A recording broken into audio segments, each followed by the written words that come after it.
Back again. Hi. These 10-minute segments really bite. But I lost my camera. And this is the only thing that it gives me on the computer. YouTube only used to do 10 minutes. So the HP program only has the webcam timed for 10 minutes for YouTube. But anyways, this next piece calls, this next piece is called Lies. This was after I had met Susan, which I didn't say in the other segment was the name he goes by as a female. My middle name, by the way, was Suzanne. So I thought, well, how fitting is that? He said, oh, I'm so used to it. How can you be used to it? You haven't been doing this for very long. Back then. Now he can say, I've been doing this for a long time. So it's Susan and Suzanne. So for Susan, it's still my middle name. He even used to, watch how I put my makeup on in the bathroom and then went home and practiced it and come back with his makeup looking like I did. He was trying to look like how I used to look when I was really young and funky and cool and stuff, which is in other segments of the YouTube videos. Anyways, I'm just going to move ahead to this. Lies. I always thought we'd play together. Always dreamt one day we'd be on stage together. But now here we are, miles apart, each in our own way, struggling every day to try and forget away the disappointment in the parting of our ways. I think about you still on certain days. I wonder if you are doing the same. Does it hurt you that I'm not there? Did you ever really care? It saddens my heart that you wouldn't choose me. Your own flesh and blood. You denied me. Family? I helped you out. I took you in when no one else would. And when you moved on again, I also helped you then. I always thought love meant forever. Instead, you kicked me to the curb. Like I was just a piece of crap, just another piece of floating candy wrapper that didn't make it to the trash. Do you remember that day? The words that you said? You promised you said you wouldn't stay away. You lied to me that day. I thought we were friends and not just long-lost family. You said you loved me, but do you even know what love is? You don't even phone me. That's a funny way of showing me how much you dare. That in some way of showing me how much you care. I always thought we'd play together. Always dreamt one day we'd be on stage together. But instead we sit miles apart, each in our own way, struggling every day to try and forget away the parting of our ways. So the story of my mom goes like this. She's not good at sex. I don't even know if she likes sex. She's so homophobic and so afraid of herself and her body that I virtually grew up being raped and was the pigeon in this whole family throughout my whole life. 31 years of it. 2 husbands later, she still hasn't figured out what to do. She loves gay men. She's always attracted to men that are flamers or something. So her and Susan are still technically a perfect match. They're perfect for each other, to grow old and retire and sit back and eat food together. Like, it's unbelievable. Like, even in a dress, he's still perfect for her. It's rather sad that she's left these men completely erectile, dysfunctional, because they don't know what to do with it. Well, one's passed away now, but he was married to her for 10 years. She never figured out how to use it or what to do with it, and he loved her enough to stay with her and not care, which is sad, because apparently he was well endowed. He was a Frenchman. Métis. I don't want to know. But that's all I'm saying. So, yeah, all I can say is the two of them need to move back in together because, as it stands right now, she's living a really wonderful lesbian lifestyle with the lady in the house downstairs. I don't know. I don't know what's in her head. I don't want to know, but it's weird. I just know I've had to be the pigeon and the sacrifice, and I've had to, yeah, man. I've had to do it all. Been there, done that, but, yeah, so when the book comes out, I'm sure it'll fly off the shelves one day. So I don't want to, sit here and read all 300 pages of the book. Most of this was written when I was a teenager, screaming for help. Some answer direction, someplace to go. I had no clue that Armageddon or World War III, as it stands today, was going to hit 9/11.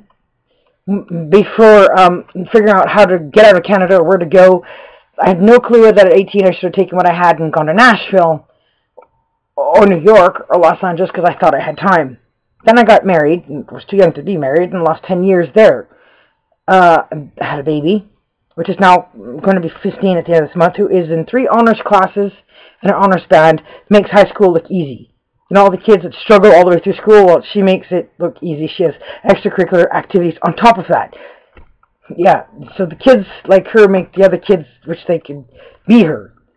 Chances are she'll be class valedictorian. She'll be the one giving the talk when they graduate high school. Except that she'll be done 6 months earlier than everybody else, so I don't think she'll have time to do the speech, because she'll be doing something else during the 6 months that she's waiting for all of them to finish catching up to her graduating.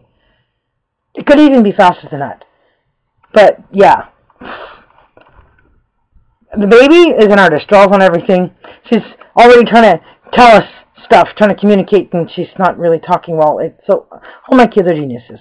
I should be putting my eggs up for sale. I know the surrogacy is like $30,000 an egg or something. It's the going rate, right? So, you know, maybe it's a possibility. I have eggs to spare. It's there. The option. It's opportunity. What can I say? If all my kids are geniuses, I might as well, you know, put 20 out there. Randomly. The way men go to clinics and give it away, you know. Anyways, I know I'm rambling. I'm going to read one more piece from the book. I'm just saying, my girlfriend said to me once, you know, Jen, your life is like a movie, and she's kind of right. One day, I'm hoping at least the book will be published if the movie is never made. It's called Deep. Nothing to do with my parents' marriage, their divorce, and remarriage, which I imagine will happen. Because she's got nowhere else to go except back to Ontario. And somehow I'm sure they'll run into each other, even though I have no idea where he is. I'm sure she'll find him. They call it the motherly, the womanly instinct. I don't know. It's like a spider. Anyways, deep in the tunnel of darkness there seems light never shine at all, but there sits writing on the wall. Some can see it. Can you see by the light best? On the darkest nights, mystery still intertwined, the words carved in as though they've grown there within the tunnel walls, but logic lets us know that's not the case, not at all. What seems to be one way isn't always. If you can read this, are you sure you're understanding? Don't be fooled by it, for you may end up with your throat slit. Part 2. Now listening to the changes and the smell of the stench coming from the evolving, rotting corpses, the spew burning holes on their tongues, poison infesting on the things around them, received are their conniving deceptions running into the blood of their unsuspecting victims. Thus deceived they lie around in this cesspool of mud, and hence they move forth. They leave thick trails of crud, the ground now stained with mortal remains, but who's left to watch life be drained? It came from a dream or a vision, and it was a lot like that. I guess maybe it might have been part of an inspiration for something that could have been a movie or in a part of a movie sometime way back in my past or something. I just wanted to read something. I should have read that on Halloween. That, you know, get the subject off. Oh, yeah. This is the books. Yeah. This is what Tony Robbins was willing to not pay $10 for, to help somebody get their feet on the ground out there in the States. I think he thought it was something personal towards him and us, and there was never an us. It was just me asking him to come down off his high horse and pedestal and be a friend and do something good. So now I'm going to nail his, what is it? Conniving, something or other, I can't think of the word. Conniving, deceptive butt to the wall. He will pay out. This is the other book, The Day My Goldfish Died. I've had no place to sit down and do the third book, which is now going to be coming up for 2 years late, because they were supposed to be 1 year apart from each other. This was in '08, when I still thought I was going to have a baby and fall in love and marry the guy I fell in love with, that I wrote the book about, and this was inspired by, along with the album songs to come. It's very complicated, but this is me trying to get over him. This is 6 years plus. I'm sure I'll get to see him at some point, because really, his whole family's under house arrest. I'm that ticked. I don't like being raped. Simple. I don't like being forced to have a baby with somebody else when I didn't want one. Not happy about it. So, yeah. I don't know.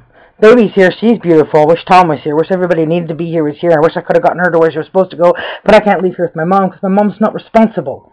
So, unless somebody's here to babysit for me to go find the people I need to go, these videos, and my emails and my Twitters are almost the only thing I've got to reach people. It's 10 seconds to go. I'm going to sign off here. I have enough rambling for the day. Peace out. Good night, everyone.